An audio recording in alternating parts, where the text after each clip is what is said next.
ये इसको बिल्कुल मैडम अच्छे से बता दीजिए, ये करती क्या है?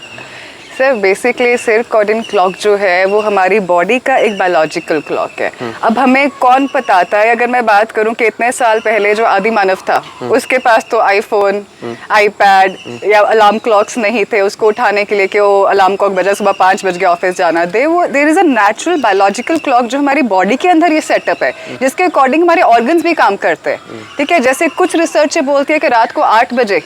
ठीक है, अगर 8 बजे के बाद आप खाना खाते हैं तो आपके पैनक्रियास को गलत तरीके से इफेक्ट करती है और इंसुलिन का जो आपका प्रोडक्शन है और डायबिटीज का जो रिलेशन है उसको बढ़ाती है। ठीक है, तो ये सारा कुछ सर्कैडियन क्लॉक बेसिकली आपका बॉडी का एक नेचुरल क्लॉक है जो आपको सीजन वाइज, डे वाइज आपकी बॉडी के पैरामीटर्स और उसका बैलेंस बना के रखते हैं। ठीक है, अगर आपकी बॉडी का ये बायोलॉजिकल क्लॉक टूट जाता है, मैं आपको छोटा सा एग्जांपल दूंगी। आप एक बहुत हेक्टिक लाइफस्टाइल में काम करने वाले कोई ऑफिस गोइंग पर्सन है और आपका घर का अलार्म क्लॉक टूट जाए, आपने 5 बजे कहीं पहुंचना है, वो 8 बजे घंटी बजे, हो गया सारा दिन डिस्टर्ब, इम्बैलेंस हो गया। उसी तरह जब हमारा सर्कैडियन क्लॉक जो इम्बैलेंस पोजीशन में चलता है, हमारी बॉडी की जो फंक्शनिंग है, देखिए हमारी बॉडी का जो मास्टर ग्लैंड है, ठीक है, हाइपोथैलेमस, जो हमारा एंडोक्राइन सिस्टम है, वो भी हमारे डिफरेंट जो ग्लैंड्स हैं उनको स्टिमुलेट करता है। हमारे बहुत सारे बॉडी में ऐसे कैटलिस्ट, टारगेट और ऐसे मैं कहती हूँ प्रोटीन्स हैं या एंजाइम्स जो प्रोड्यूस होते हैं जो बाकी चीज़ों को स्टिमुलेट करके वर्किंग और फंक्शनिंग करते हैं,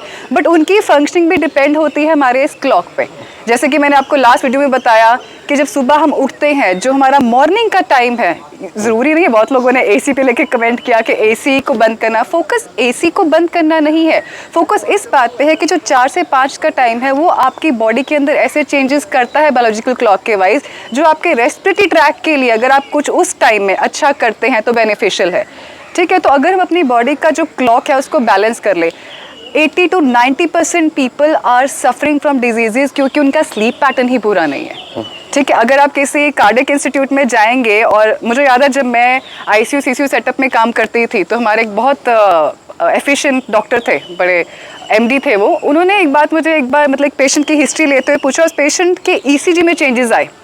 तो उन्होंने सबसे पहले मुझे क्वेश्चन पूछा कि पेशेंट की नींद कैसी है। तो मैं उस टाइम एक ट्रेनी डॉक्टर थी, तो मैंने कहा सर नींद से पेशेंट का मतलब इतना इंपॉर्टेंस है, क्योंकि हम लोग सीख रहे थे। तो मुझे याद है सर ने मुझे तभी भी बताया था कि डॉक्टर साहब अगर एक कार्डियक हिस्ट्री वाला पेशेंट लगातार 3 से 4 दिन तक नींद पूरी नहीं लेता है, 5वें दिन उसके ईसीजी में एएफ यानी कि आर्टेरियल फिब्रिलेशंस आएंगे ही आएंगे। अच्छा। तो ये चीज़ बहुत इंपॉर्टेंट है स्लीप पैटर्न, क्योंकि जब हम सोते हैं हम अपने बॉडी का बायोलॉजिकल क्लॉक जो बैलेंस करते हैं, और अफसोस की बात है कि आज की डेट में हम सबके सर्कैडियन क्लॉक्स जो है बिगड़े हुए हैं। एक मैं यंत्र दिखाना चाहूंगा, ये एक ऐसा यंत्र है, ये यंत्र इतना कमाल का यंत्र है, या तो ये सोने देता है ना ये खाने देता है। ये यंत्र रात को 2 बजे तक सोने नहीं देता।